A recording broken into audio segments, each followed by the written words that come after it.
우리가 그 사무엘 하 뒤에 말씀해 보게 되면 다윗이 밧세바를 범한 후로는 사실은 이 다윗의 그러한 이야기를 보면 이게 비탈길이라고 할 수 있습니다. 그 전까지는 계속 올라가는 것 같은 그 다윗의 인생이었었는데 다윗이 밧세바를 범한 이후에는 이 비탈길의 모습이 계속적으로 나오고 있습니다. 근데 이 비탈길 같은 다윗의 모습을 왜 마지막에 이것을 기록하여 뒀을까라고 제가 이 말씀을 계속 설교를 준비하면서 하나님께서 저에게 주시는 생각과 또 이 말씀을 준비하면서 제가 깨닫는 것은 무엇이냐면 다윗의 이 삶을 통하여서 하나님이 비록 다윗의 범죄함의 순간이고 또한 그의 비탈길의 그러한 순간이고 여러 가지 고난의 순간이지만 그러나 그 상황 속에서도 하나님의 주권적인 섭리가 있다라는 것을 우리에게 분명히 보여주는 말씀이 바로 이 다윗의 마지막에 그러한 이 말씀들입니다.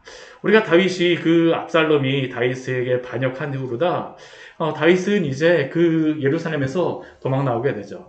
도망 나오면서 다윗에게 가졌던 그러한 마음에 가장 큰 것은 무엇이었을까요? 아마 두려움이지 않을까 싶습니다. 두려움이지 않을까 싶어요. 그리고 또 한편에서는 내가 누구를 믿을 수 있을까라는 그것이 바로 다윗에게 가장 큰 어려움이라고 생각할 수 있습니다. 누가 자신을 따르고 도대체 누가 압살롬을 따르고 있는지. 그래서 이 다윗이 도망가는 그 말씀을 보게 되면 누가 다윗의 편에 서 있는지 누가 다윗의 편에 서지 않았는지를 이것을 계속 보여주게 됩니다. 그런 가운데 하나님께서 어떻게 주권적으로 다윗을 이끌어 가시고 또 그 이 모든 상황들을 하나님이 인도하여 가시는가라는 것을 우리에게 보여줍니다. 다윗이 이 도망가면서 처음에 이 도망의 시작은 압살롬에게 모든 이스라엘 사람들이 다 넘어갔습니다라는 그러한 그 전령의 소리로부터 시작을 하죠. 그 가운데에 다윗이 이제 도망가기 시작합니다. 다윗이 그러면서 두려운 가운데 있었지만 하나님께서 다윗에게 붙여주는 사람들이 있어요. 첫 번째 붙여줬던 그러한 사람들이 누구입니까? 신하들이었습니다. 신하들. 가까이 있는 신하들은 다윗을 배신하지 않고 다윗과 함께 그 길에 함께합니다. 또 누가 함께합니까? 비록 그의 아들인 그 압살롬은 다윗을 반역을 하였었지만 오히려 이방인이라 불렸던 이때를 포함하여서 이 이방의 호위병들이 다윗과 함께합니다. 600명의 사람들이 다윗을 호위하기 시작해요. 참 하나님의 은혜죠. 아들도 다윗과 함께하자는데 그들이 다윗과 함께합니다. 그리고 또 오늘 말씀에 우리 새벽 말씀에 본 것과 같이 제사장들과 레위인이 다윗과 함께합니다. 그리고 또 후세가 다윗과 함께하기 시작하죠. 이 제사장과 레위인이 다윗과 함께할 때에 그냥 제사장과 레위인만 함께한 것이 아니었습니다. 우리가 오늘 새벽에 보았었지만 그들이 제사장에 올 때 그냥 온 것이 아니라 여호와의 언약궤를 가지고 왔습니다. 여호와의 언약궤를 가지고 온 이유는 하나님의 그 임재 가운데에 함께하기 위함입니다. 근데 다윗이 그 여호와의 언약궤를 가져왔을 때 무엇이라고 이 제사장에게 얘기합니까? 언약궤를 다시 메고 가라고 얘기합니다. 참 이상하죠? 왜 다시 메고 가라고 합니까? 다윗이 그렇게 메고 가라고 하는 이유는 딱 한 가지입니다. 하나님의 주권을 인정하기 때문이죠. 하나님께서 만약 나를 이끄시면 다시 예루살렘으로 나를 오게 하실 거다라는 그 믿음과 확신 가운데 이 언약궤를 메고 가라라고 다윗이 그들에게 이야기합니다. 하나님께 온전히 맡긴 삶입니다. 서로 하나님이 그렇게 못하신다 할지라도 하나님의 가장 선한 길로 인도하여 주십시오라는 게 바로 다윗의 고백이었습니다. 하나님의 주권을 인정하는 것이죠. 믿음의 사람들이 어떻게 살아가는가? 믿음의 사람들이 어떻게 살아가는가? 다윗이 고난 가운데에서도 그렇게 행합니다. 또 다윗이 이렇게 올 때에 후세가 다윗에게 굉장히 힘이 되어졌던 게 무슨 이유 때문입니까? 또 다른 전령이 한 명이 왔어요. 무엇을 가지고 왔었냐면 아히도벨이 다윗이 아니라 압살롬에게 함께한다는 이야기입니다. 다윗이 아마 함께하기를 가장 원하였던 첫 번째 사람을 뽑으라 그러면 아마 아히도벨이었을 것입니다. 왜냐하면 오늘 우리가 보았던 말씀과 같이 아히도벨이 베푸는 그러한 계략은 사람이 하나님께 물어서 받은 말씀과 같은 것이다라고 모든 사람이 인정합니다. 다윗도 그렇게 인정하고 여태까지 같이 함께하였던 사람이 바로 이 아히도벨입니다. 그 아히도벨이 함께해야 되는데 아히도벨이 어떻게 합니까? 다윗과 함께하지 않아요. 압살롬과 함께한다라고 합니다. 이것같이 다윗을 참 낙심시키는 그러한 말이 어디 있겠습니까? 그런데 하나님께서는 그러한 가운데에서 다윗에게 은혜를 베풀어 주죠. 바로 하나님께서 응답해 주는 사람이 있습니다. 그 사람이 누구였을까요? 후세입니다. 후세. 이게 굉장히 하나님의 주권적인 섭리가 어떻게 이끌어 가시는가라는 것을 우리가 보아야 됩니다. 비록 아히도벨이 다윗의 편에 서진 않지만 그 아히도벨과 필적할 만한 그 후세를 다윗에게 붙여주죠. 그리고 이 후세를 통하여서 하나님이 당신의 그러한 일들, 그 다윗을 구원하는 일들을 행하게 하시는 것입니다. 오늘 말씀을 보면 이러한 상황 가운데에 참 이 다윗이 이제 도망가게 되면 얼마나 혼란스럽겠습니까? 우리가 이사 갈 때도 한번 생각해 보십시오. 이사 갈 때 한번 하게 되면 정신이 그냥 아주 멀쩡해 갖고 이사 가시는 분들이 있던가요? 정신이 하나도 없습니다. 한 일주일 전서부터 시작해갖고, 이 짐을 이삿짐 센터 요즘에 와서 도와준다라고는 하지만, 이삿짐 센터한테 맡길 때 그냥 맡길 수가 없으니까, 이 짐은 여기에 놓고, 이 짐은 여기에 놓고, 귀중품들은 미리 다 챙겨놓고, 뭐 이런 것들 다 하죠. 근데, 다윗이 지금 어떤 상황입니까? 압살롬에게 쫓겨가는 상황입니다. 이거는 그냥 단순한 이사가 아니죠. 정말 정신 하나도 없는 상황입니다. 그런 상황 가운데서 하나님이 이렇게 붙여주기도 하지만 오늘 말씀해 보게 되면 두 명의 사람을 만나게 되는데요. 이 사람들은 다윗을 굉장히 힘 빠지게 하는 사람입니다. 맥 빠지게 하는 사람들이 나와요. 맥 빠지게 하는 사람입니다.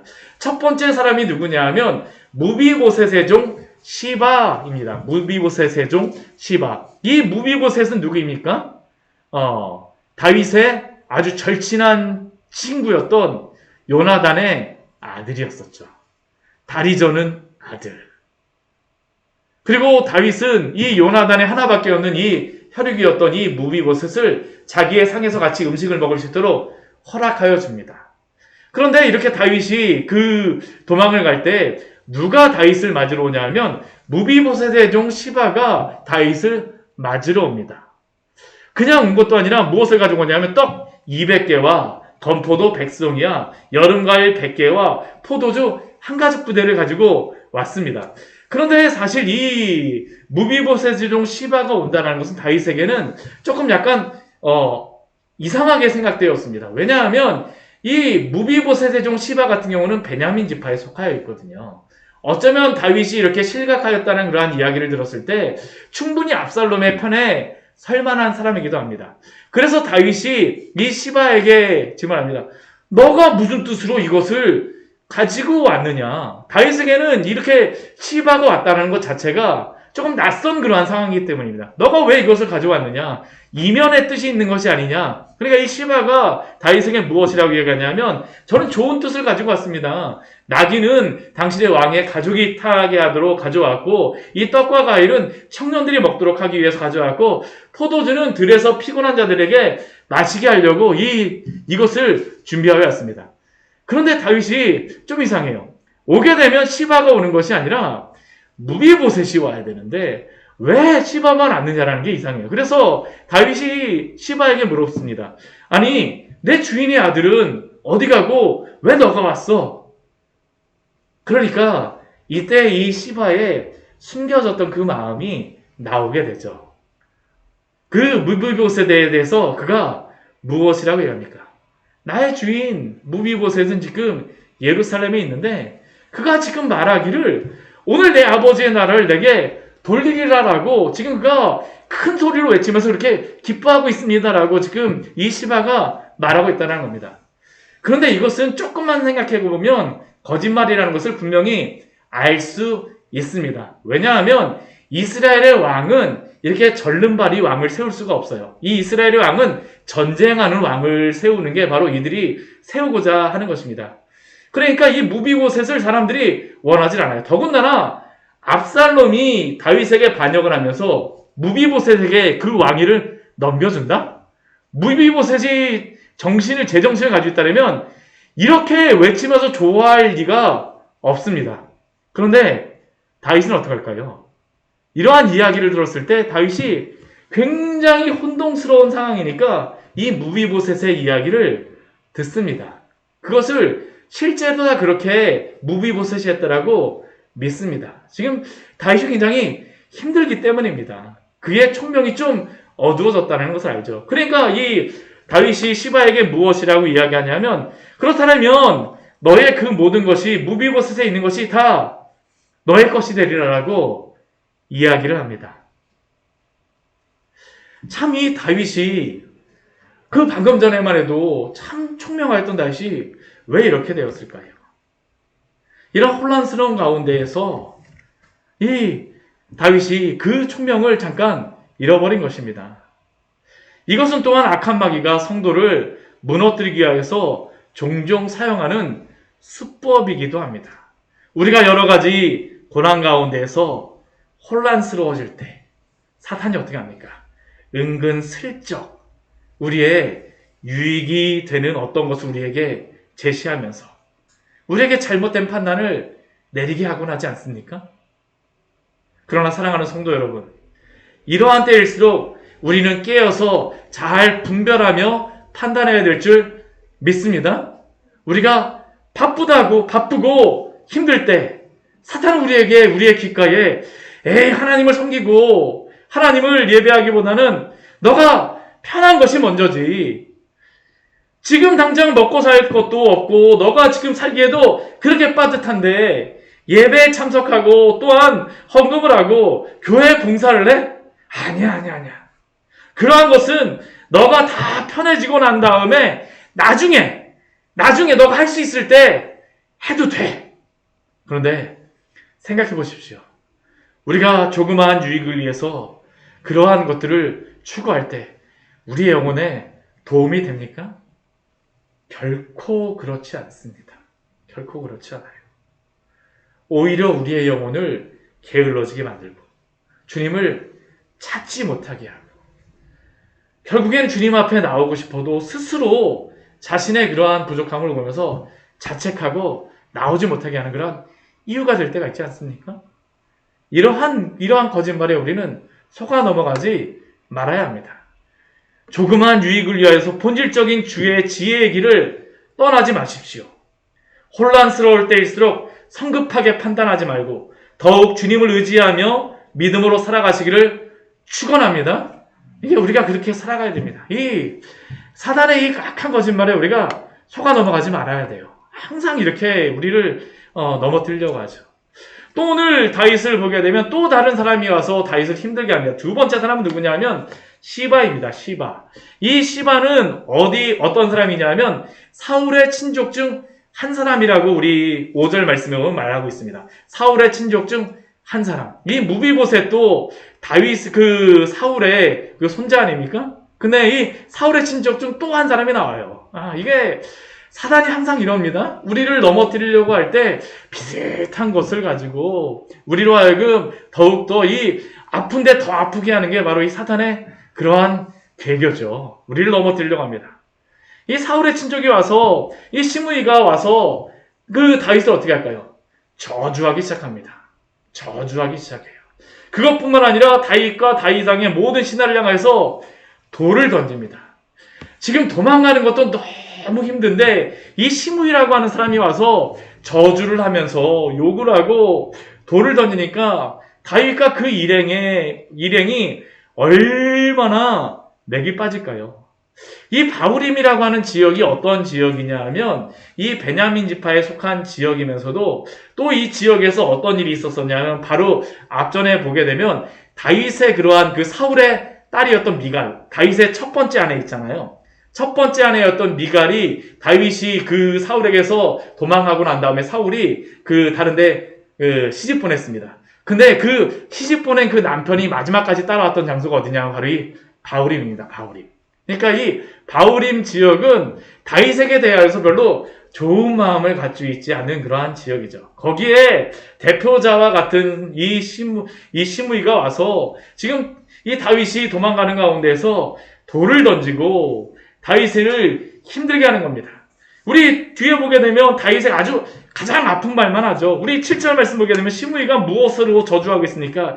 이 피를 흘린 자여, 사악한 자여, 가거라 다시 돌아오지 말아라 하면서 이제 이야기를 합니다. 누구의 피겠습니까? 사울 족속의 피를 흘렸다라고 합니다. 너가 사울 족속의 피를 흘리게 했는데 여호와께서 이제는 내게 돌리셨도다. 다윗의 마음이 이 이야기를 들으면서 얼마나 쓰라렸을까요? 쓰라렸을까요? 물론 하나님이 그 일들은 다윗의 그런 책임이 아닙니다. 하나님이 하나님의 그 주권 가운데 이루신 것이지만 이 시므이라고 하는 사람은 지금 다윗에게 대해서 이렇게 이야기하는 겁니다. 그러니까 내 아들 압살롬의 손에 하나님이 넘기셨다. 참, 이 상처에다가 소금을 뿌리는 사람이 바로 이 시므이입니다. 그러니까 이 시므이의 말을 듣고 나서 그 다윗의 장수였던 아비새, 수리아의 아들 아비새, 이 요압의 형제가 바로 이 아비새인데 그가 와서 무엇이라고 얘기합니까? 내가 가서 지금 이 시므이의 머리를 베게 하소서. 제가 이 원수를 갚겠습니다. 근데 다윗이 그러한 그 아비새를 향해서 무엇이라고 합니까? 우리 10절 말씀에서 이렇게 그가 이야기합니다. 우리 10절 말씀 같이 한번 읽어보겠습니다. 왕이 이르되 수리아의 아들들이 내가 너와 무슨 상관이 있느냐? 그가 저주하는 것은 여호와께서 그에게 다윗을 저주하라 하심이니 내가 어찌 그리하였느냐 할 자가 누구겠느냐 하고. 다윗은 이 순간까지도 얼마나 사실은 다윗의 마음속에 이 상처가 되겠습니까? 근데 이 순간까지도 어떻게 합니까? 하나님의 주권에 이 모든 것을 맡깁니다. 지금 이 시므이의 저주하는 것은 여호와께서 다윗을 저주하라고 하신 것이다라고 다윗은 인정을 합니다. 하나님께서 다윗의 잘못을 향하여서 징계하는 것이다라고 스스로가 받아들이죠. 비록 다윗은 이 순간 참기에 쉽지 않았을 것이지만 이 중요한 순간을 하나님의 주권에 맡깁니다. 그리고 넘어가죠. 그가 그러면서 한 가지 말하는 게 있습니다. 그게 무엇일까요? 우리 11절 말씀 보면 이렇게 이야기하죠. 내 몸에서 난 아들도 내 생명을 헤아려 하거든 하물며 이 베냐민 사람이냐. 압살롬조차도 다윗을 이렇게 힘들게 하는데 이 베냐민 사람이 이렇게 한다라고 해서 이것도 하나님의 그 주권 가운데 있다라는 겁니다. 자신의 그 죄에 대해서 다윗은 철저하게 받아들입니다. 하나님의 징계를 받아들이고 있어요. 그리고 다윗은 이 모든 순간도 하나님의 주권적인 뜻 안에 있음을 기억하고 그 섭리에 맡깁니다. 이것은 오늘 우리에게도 큰 지혜를 드립니다. 때로는 우리가 고난을 당하고 힘든 일을 당할 때도 있습니다. 그리고 더군다나 우리에게 위로가 필요할 때 사람들이 우리를 공격하고 낙심시킬 때도 있습니다. 그러나 우리가 그러한 순간 기억해야 할 것은 그럼에도 불구하고 바로 이 모든 것이 하나님의 주권 아래에서 일어나고 있다라는 그러한 인정입니다. 믿음입니다. 다윗은 이것을 인정하기에 이 모든 순간을 이겨낼 힘을 오히려 얻을 수 있습니다. 좋은 일이 있어서가 아니라 어떠한 순간에도 하나님의 주권과 섭리를 신뢰하기에 다윗은 이것을 넘길 수 있는 것입니다. 이게 바로 성도가 얻을 수 있는 큰 평안의 이유가 됩니다. 이것을 알게 되면 사실은 성도가 아무리 힘들어도 하나님의 능하신 손 안에 있기 때문에 인정을 하게 되죠. 다윗이 그러면서 12절 말씀에서 이렇게 믿음의 고백을 담아서 이렇게 고백합니다. 12절 말씀 같이 한번 읽겠습니다. 혹시 여호와께서 나의 원통함을 감찰하시리니 오늘 그 저주 때문에 여호와께서 선으로 내게 갚아주시리라. 아멘. 어떻게 이러한 고백을 할 수 있겠습니까? 신앙생활을 오래 했다라고 해서 되는 것도 아닙니다. 좋은 믿음으로 보이기 위하여서 이렇게 다윗이 행동하는 것도 아닙니다. 가능하지 않습니다.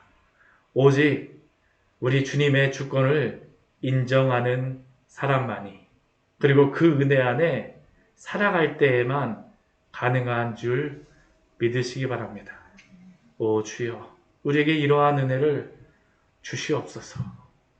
그래서 우리는 주의 말씀을 날마다 붙들며 기도하며 살아가야 됩니다.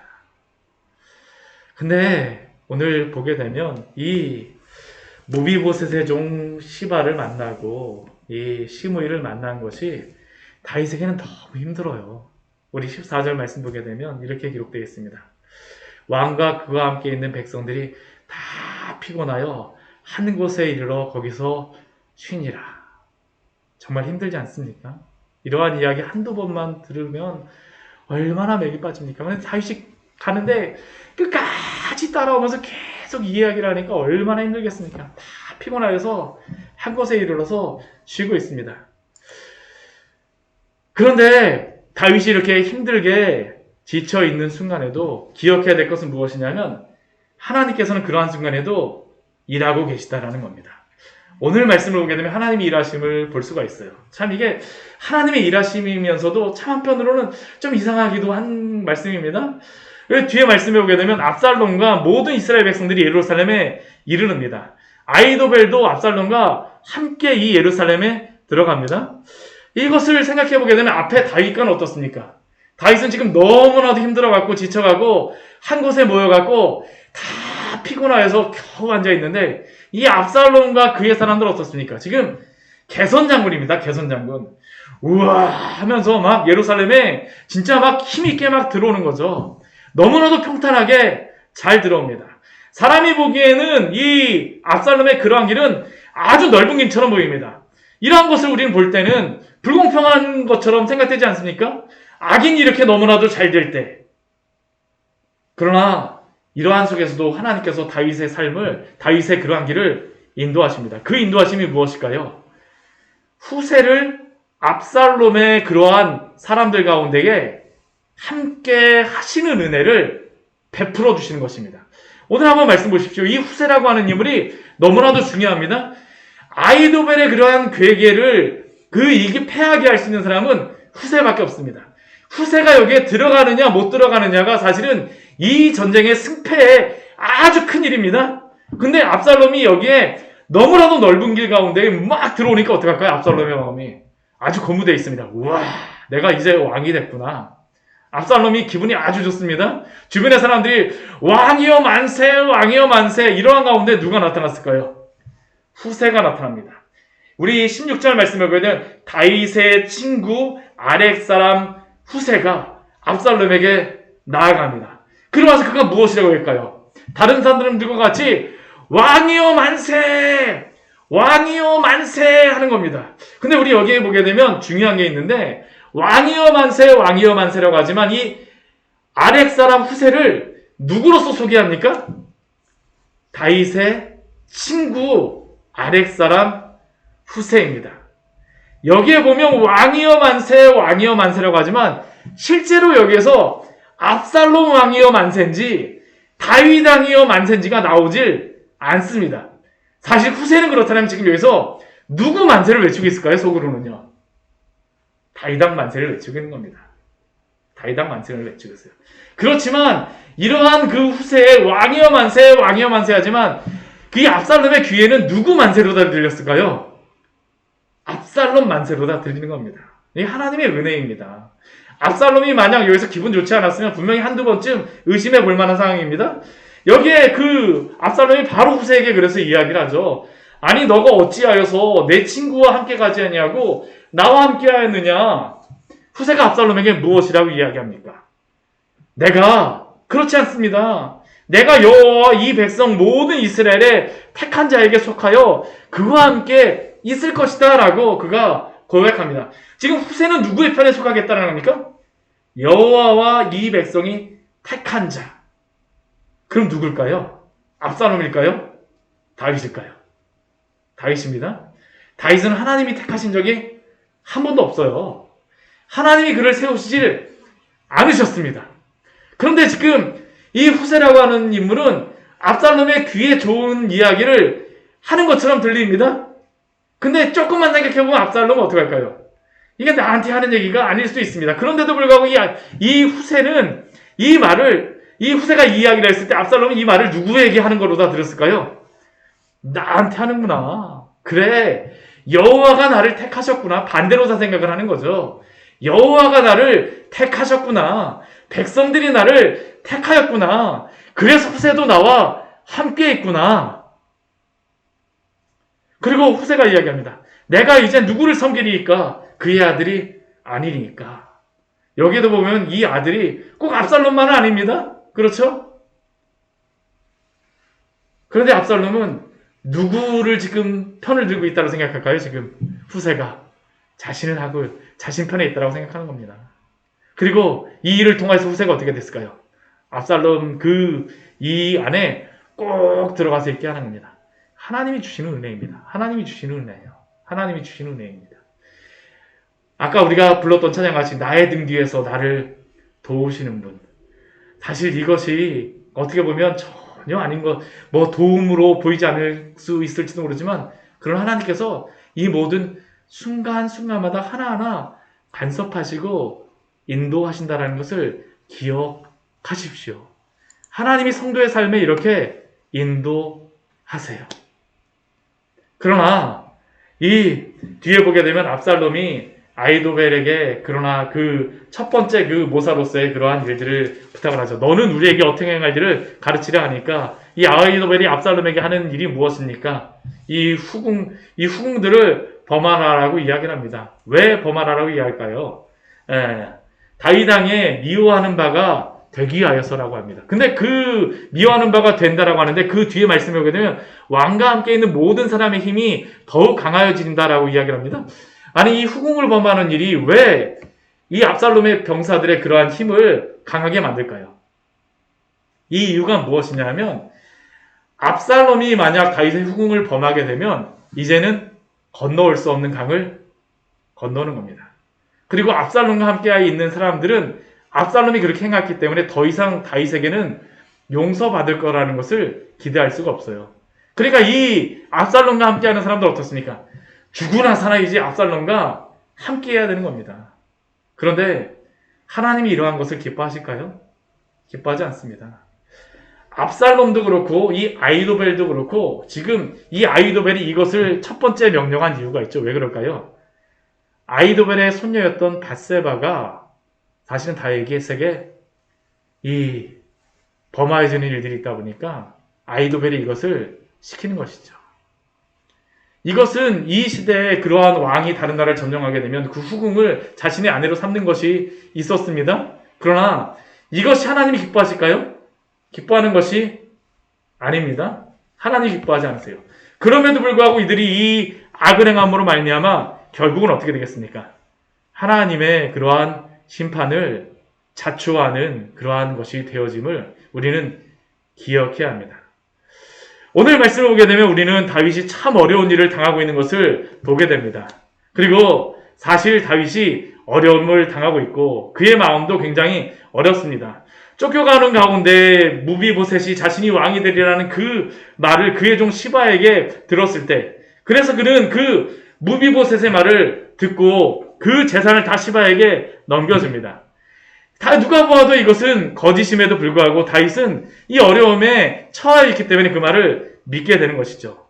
또한 베냐민 지파 시므이가 그를 향하여 저주하며 돌을 던지는 것은 다윗이 하나님의 주권을 인정하면서 넘어가지만 얼마나 그를 힘들게 하는 것입니까?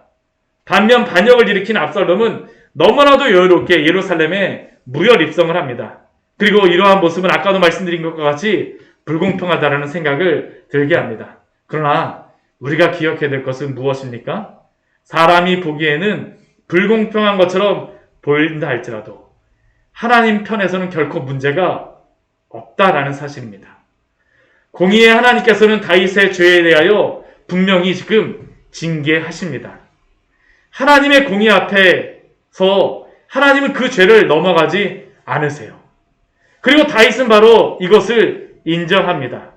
공의로우신 하나님께서 당신의 주권에 따라 이 모든 일을 행하시는 것이 다윗은 그 모든 것이 당연하다라고 받아들입니다. 그러나 우리가 여기에서 또 한 가지 기억해야 될 사실은 하나님은 당신의 주권에 따라 다윗에게 이전에 범한 죄에 대하여 공의의 징계를 베푸시지만 또 한편에서는 어떻게 할까요? 사랑의 하나님께서는 당신의 택한 백성인 다윗을 향하여서 하나님의 은혜를 주권적으로 베푸심을 보시기 바랍니다.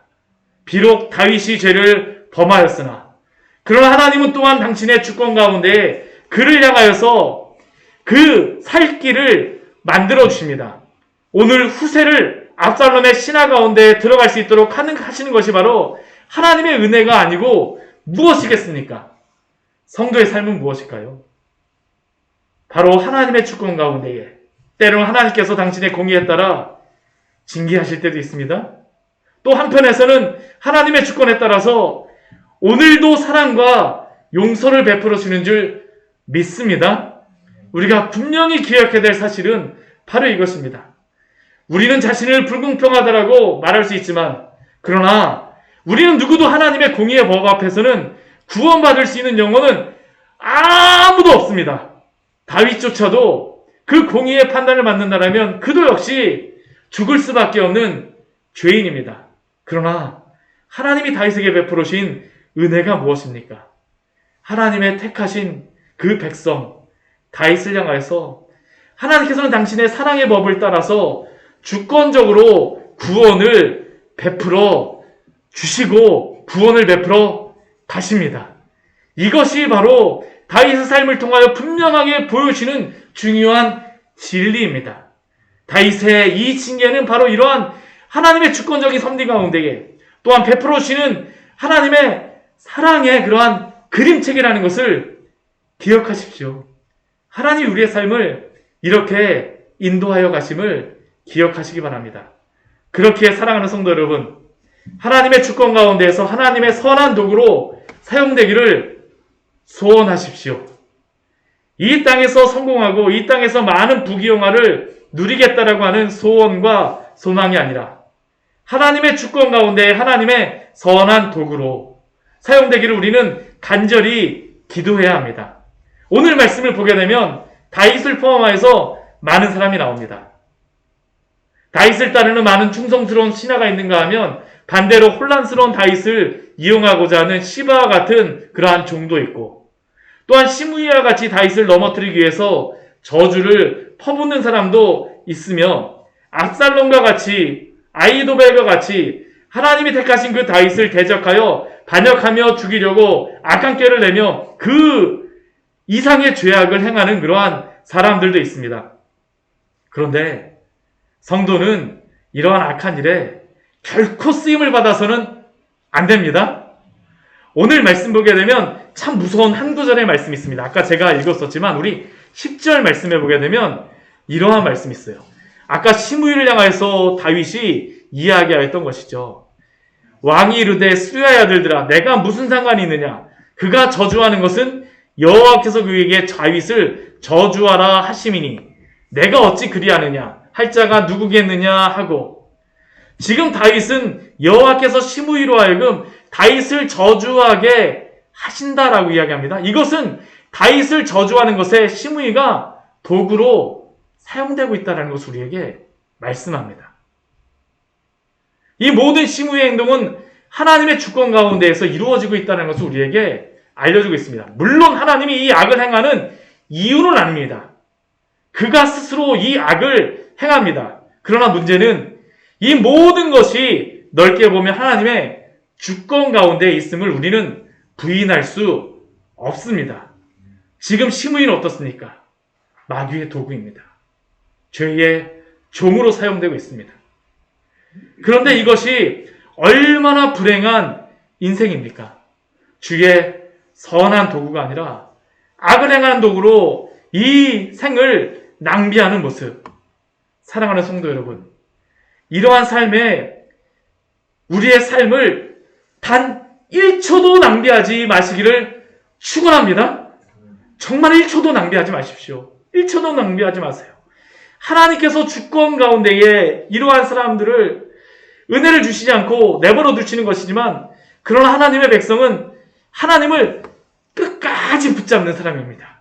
끝까지 붙잡는 사람이에요. 구하고 찾고 두드리는 사람입니다. 이렇게 악한 도구로 사용되려고 마귀가 우리의 마음을 충동질할 때 거기에 사로잡히지 마십시오. 하나님이 기뻐하지 않으십니다.